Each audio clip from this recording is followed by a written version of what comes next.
Hello everyone, welcome to my channel Param electronic. तो चलिए, जो आज मैं आपके लिए इंफॉर्मेशन लेके आया हूँ वो है council of scientific industrial research की तरफ से कुछ टेक्निकल असिस्टेंट की जॉब्स निकाली गई हैं। उसके बारे में बात करेंगे और देखेंगे कि क्या क्या इसमें एलिजिबिलिटी रहेगी और कौन कौन से लोग इसमें अप्लाई कर सकते हैं।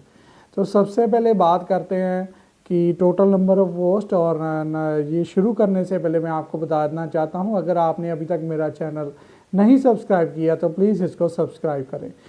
तो चलिए शुरू करते हैं। जॉब का नाम है टेक्निकल असिस्टेंट और CSIR की तरफ से है। और नंबर ऑफ पोस्ट की बात करें तो टोटल 34 नंबर ऑफ पोस्ट हैं, जिसमें से रेगुलर 14 पोस्ट हैं और 12 post OBC and non creamy layer, एक पोस्ट SC की और 4 पोस्ट ST की, और इकोनॉमिकल वीकर सेक्शन के लिए 3 पोस्ट। अगर बात करें पे मैट्रिक्स की, यानी कि क्या सैलरी स्केल रहने वाला है, तो लेवल ऑफ 6 का रहने वाला है, जो कि 35,400 से लेके 1,12,400 तक की। ये पे लेवल 6 के ज़रिए आपको इसकी सैलरी मिलेगी। और अपर एज लिमिट, तो हाँ जी, ये अपर एज लिमिट देखिए इसमें 28 ईयर की रहने वाली है। जो बीटेक फ्रेशर, ग्रेजुएट फ्रेशर्स और जो 1-2 साल हो गए इस रेलेवेंट फील्ड में काम करते हैं, तो उनके लिए ये जॉब्स हैं। जो रिलैक्सेशन की बात है एज में, वो आपको पता ही है। जो रिलैक्सेशन कई कैटेगरीज को मिलती है तो उस हिसाब से मिलेगी। कईयों में 3 साल, कईयों में 5 साल की रिलैक्सेशन मिलती है। इस हिसाब से वो अप्लाई कर सकते हैं। अगर बात करें ये कब से फॉर्म जो स्टार्ट होने वाले हैं, ऑलरेडी ये स्टार्ट है 19 दिसंबर, मंडे जो निकल के गया। और ये लास्ट डेट अगर बात करें तो 17 जनवरी से इसकी लास्ट डेट है। उससे पहले पहले आप इसको अप्लाई कर सकते हैं। तो ऑनलाइन पेमेंट ही है।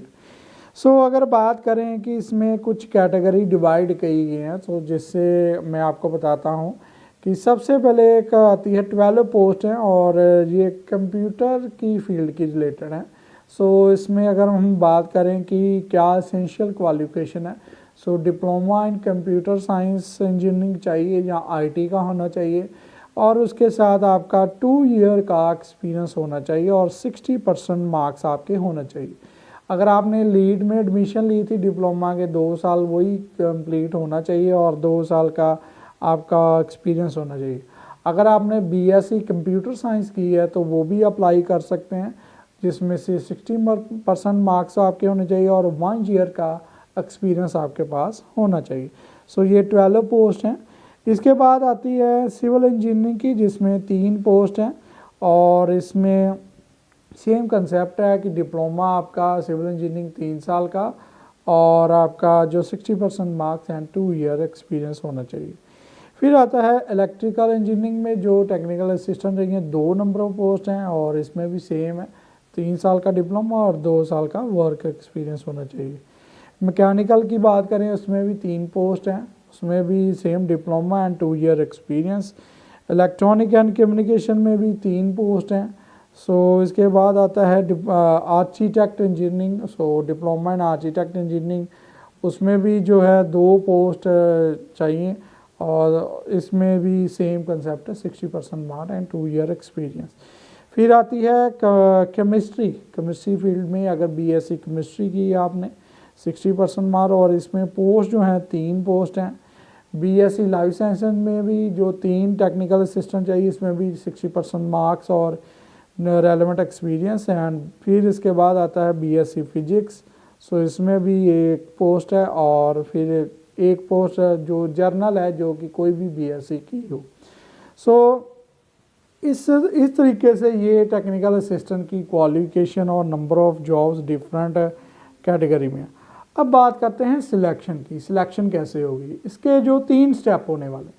पहला जो स्टेप है वो ट्रेड टेस्ट है। ट्रेड टेस्ट में आपको स्क्रीनिंग कमेटी जो कैंडिडेट को रिकमेंड करेगी उनका ट्रेड टेस्ट होगा, और आपको उसके बाद अगर आप वो क्लियर कर जाते हैं, फिर आपको रिटन एग्ज़ाम के लिए जो है आप एलिजिबल होंगे। जो फाइनल मेरिट लिस्ट होगी वो कॉम्पिटिटिव जो रिटन एग्ज़ाम होगा उसके बेस के ऊपर होगी। जो रिटन एग्ज़ाम है उसमें देखिए 2 पेपर होंगे, पेपर 2 एंड 3, और पेपर 1 जो ट्रेड टेस्ट है वो ही होगा।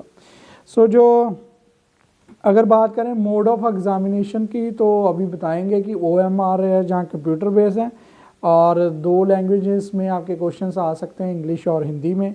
और फिर आपका जो स्टैंडर्ड है कि क्या सिलेबस रहने वाला है, सो डिप्लोमा और ग्रेजुएट लेवल के क्वेश्चंस होंगे। So total number of question 200 and duration is 3 hours. So paper 1 जो है 1 आवर का होगा, उसमें मेंटल एबिलिटी के टेस्ट होंगे और 50 number of question and maximum marks इसमें 100 होंगे, इसमें कोई नेगेटिव मार्किंग नहीं होगी। पेपर 2 जो होगा वो टाइम 30 मिनट्स का होगा, जिसमें जनरल अवेयरनेस के 25 क्वेश्चन और मैक्सिमम 75, इसमें 1 मार्क नेगेटिव होगा, ठीक है। और इसके बाद इंग्लिश लैंग्वेज होगा, उसमें 25 को number of question and total maximum 75। Paper 3 जो होगा जिसमें 90 मिनट्स की ड्यूरेशन रहने वाली है। फिर इसके बाद आता है कि कंसर्न सब्जेक्ट जो आपका है, जैसे इलेक्ट्रिकल, मैकेनिकल, जो भी फील्ड है उसके 100 क्वेश्चंस होंगे एंड मैक्सिमम मार्क 300 के। सो इसमें जो और जो बेनिफिट हैं सेम एज इट इज़, आपको अलाउंसेस, HRA, ट्रैवलिंग जो सेंट्रल गवर्नमेंट के हैं, सो वो सारे आपको बेनिफिट इससे मिलेंगे। तो एक तरह से ये रेगुलर जॉब है, ठीक है जी। और इस तरह से आप जो है, और न्यू पेंशन स्कीम भी इसमें आपको मिलेगी। फिर उसके बाद आता है कि एज लिमिट की रिलैक्सेशन जो मैंने आपको बताई दी है, और जनरल कंडीशन जो है वो आपको नोटिफिकेशन में मिल जाएगा, मैं इसका लिंक का डिस्क्रिप्शन में डाल दूंगा। और इसकी पेमेंट की अगर बात करें तो पेमेंट 500 रहने वाली है, और SC ST and person with disability, women candidate and CSI के जो एम्प्लॉय हैं, एक्स सर्विस मैन हैं, उनके लिए कोई फीस नहीं है। और लास्ट डेट जो है वो आपको मैंने बताई दी है। सो इस तरह से ये सारी इंफॉर्मेशन आप गो थ्रू कर लीजिए नोटिफिकेशन में।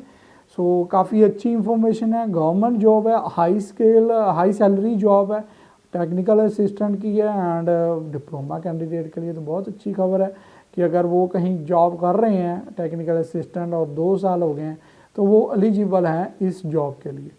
सो इस अपॉर्चुनिटी को मिस मत करिए और इसको जल्दी से जल्दी अप्लाई करें।